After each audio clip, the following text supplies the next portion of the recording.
Judge, I've got to approach you on this other case. It's Miss Loyola. Judge, she has an AFM in our court, but she has a felony. So she's on bond for an assault of a family member, Yes. on bond for a felony assault of a peace officer, and now you pick up a new case. Notice here how the judge reads the defendant her rights. This is standard Miranda procedure anything. She says now can be used against her, even a simple admission about marijuana. But you know what happened when she went to felony? Hold on. I don't even think we've done probable cause yet. We are going to do probable cause. You have the right to remain silent. Anything you say can or will be used against you. You now stand charged with possession of marijuana. You're facing up to 6 months in jail and or $2,000. On March 19th, 2025, a law enforcement officer observed a white Chevrolet Silverado ahead of him on the block 600 block of Wilcott Parkway and ran the license plate through the NCIC TCS.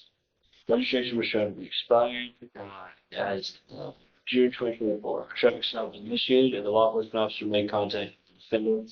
The driver. Law enforcement officer reviewed a strong odor of marijuana. The defendant claimed at first she didn't have anything in the motor vehicle, then confessed she had marijuana and several pipes. The defendant was detained. Probable cause search for the vehicle was done, and the law enforcement officer located multiple marijuana pipes. Law enforcement officer located a small bag of green substance and a black bag in the back seat. It was identified as marijuana, and the bag was within arm's reach. Total weight of the marijuana. Here's a big moment. The judge makes it crystal clear no driving without a valid license. This isn't just a warning. This is a legal trapdoor every violation. It was 0.09 ounces. She has a license. Yes, Your Honor. It does show be Eligible? ineligible. Ineligible. You're not allowed to drive. You will now be signing an affidavit with me today promising me you're not going to drive. I don't give a rat's behind what your excuse is that if I find that you drive, I cannot contempt hearing. You can be facing an additional 6 months in jail and or a $500 fine every time you drive. You are on bond for 2 cases. Your first bond violation report filed in February for you not showing up for testing and not a new case. I now revoke your bond from the assault case. Judge, if I may. Please. She went to felony court, and she was also revoked there. She just spent probably 4 or 5 days there, is that right? And she's out here, so. The date I moved was, I was in jail for a traffic ticket. And The- a state call. I don't know if you heard that, Judge, but the day that she missed court here the first time. No, I never missed the You test. missed it, that's right. She actually had texted me and she got taken into custody because of a traffic ticket. I have on. So she was actually on her way to the testing and got picked over, and therefore she couldn't continue to make it. So she's already been punished for bond revocation on the felony court, which she spent 5 days in jail last week. When did you get out on that? So, Saturdays. And so if you take her in, I know you have a right to, Judge. It seems to me like it's kind of like a double whammy for her, especially for the fact that for that first BVR, she did honestly try to make an attempt to get there. I have the phone records for that. When someone tells me something and they repeatedly fail. Now we see the tension escalate. The judge revokes her bond because repeated failures to follow court conditions show a pattern. This is where the courtroom drama hits peak. To recognize conditions that we set forth. For me, it goes in one ear and it goes out the other ear. You telling me something when you get out the doors, you still do whatever the hell you want to do without regard to bond conditions in this court. I'm now revoking your bond. She goes, well, hold on. I need you to sign this affidavit so she's not going to drive. And then she goes with you. I'm sorry, but it was just one thing after the other. Do you want to go ahead and issue a new bond, or can I revisit you in about an hour to figure out what we want to do, Judge? You want to do it that way? I am here on Mr. John C.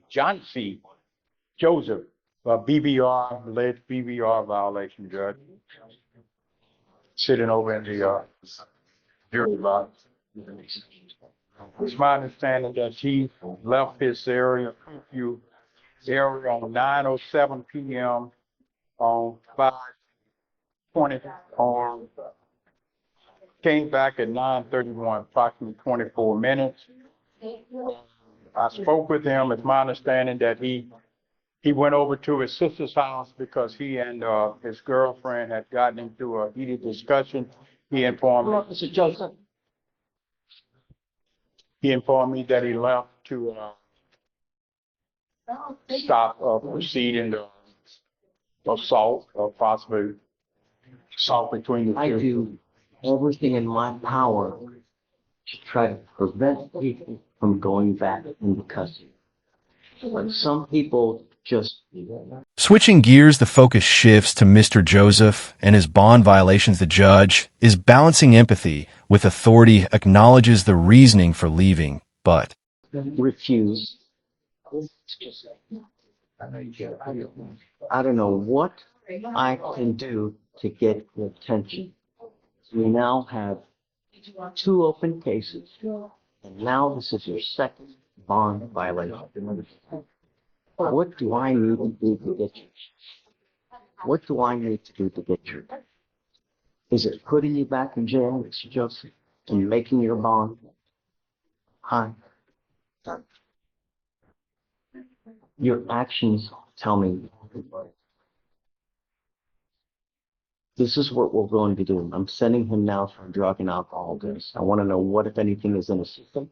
You were to come back. If you fail the test, if you fail to take the test, if you fail to come back, it's not going to go well for you. Do you understand? I don't want you to say anything. I want you to go.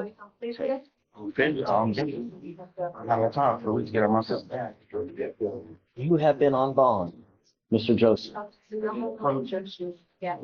I think the last time he was in court, Judge, I think he made an admission that he had used drugs during that court appearance.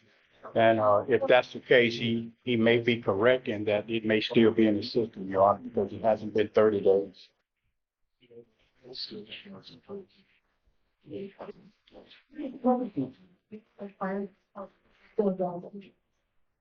The first burglary of a motor vehicle has been open since June of 2023. Since that time, I have told you not to use. Okay. So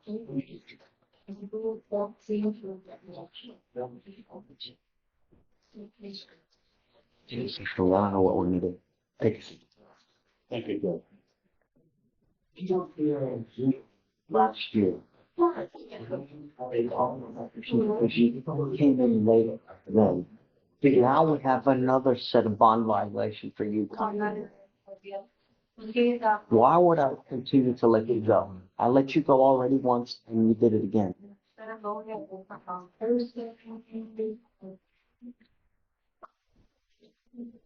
Do you see what I mean? Because me, if I let you go, then I'm telling you it's okay for you to do what you're doing. When it's not. Judge, if I may, I believe that he has a legitimate reason. I believe that if he had not gone, there was the possibility that an assault or some other harm could have happened to his girlfriend. From my conversation with Mr. Joseph, he informed me that he left, and it was just for only 24 minutes. He left in order for both of those parties to cool down before a fight or an act of violence escalated between those 2 parties. I personally think that that was the right thing to do. Who do you live with at home? My girlfriend, my sister stay right down the sidewalk in the same apartments. Who's in conflicts? Yes, sir. She doesn't live. Huh? She doesn't live with you. No, not my sister. Who is the fight with? It's my understanding that it's his girlfriend. Family here? My girlfriend here. So the fight was with who? It wasn't a fight. It was a words that was about to escalate into a fight, at which time he left for a cooling off period with his girlfriend. here's an educational moment for viewers. The judge is teaching a life lesson while enforcing the law. De-escalation is critical, but every action has consequences. Words matter. Actions. Actually, nothing serious could have happened. I believe that was, even though it was a violation of the bond condition, I believe that it could have been worse had he not left. Hands on anyone. I don't care who it is. If it's a woman, if it's a man, I'm gonna put my hands all over you. Nobody wants you. Nothing in this life can justify you putting your hands on anyone. You have Man, that's two. I just live so the situation can cool down. You have two open cases. At all times, you need to be thinking to yourself, if I do this, what's going to happen? If I say this, what's going to happen? If you're going to antagonize, meaning if you're going to say something that makes someone flip out on you, and the laws come over, and they see you, and they look you up, 9 times out of 10, they're going to go against you. You need to be thinking of these things at all times.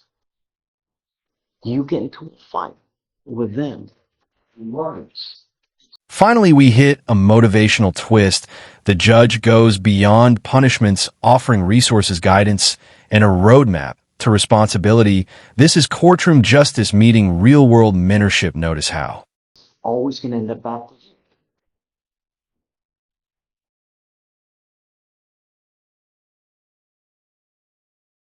I understand and I appreciate escalating the situation, meaning you're leaving so that it doesn't end up in anything more.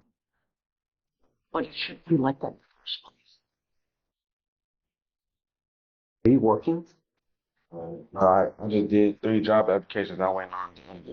Judge, yes, sir. No, you aren't. No. I do, Judge. Why aren't you working?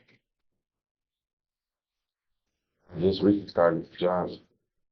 You have too much time on your hands. You need something to do in this life before it takes you down. When you have too much time on your hands, you become self-destructive. You need something to do in this life. It's time for you to start working. And I want to see that you get a job. Toria, can we help a moment? Yes, I'll give them some resources. We're going to give you resources to try to help you get a job. There's no reason why you can't have a job within the next couple of weeks if you try.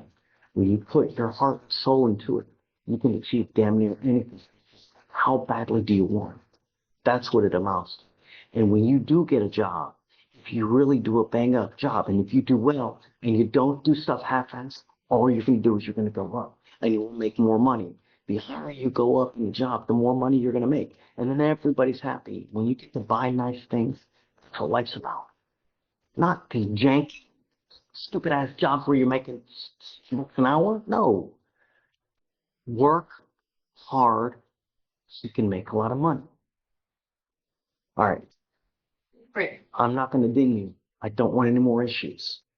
Do you understand, Mr. Joseph? Yes, sir. I'm bringing you back in 2 weeks, and I want to see that you have a job. 3 weeks. If I see that you haven't put any effort into it, it's not going to go well between us.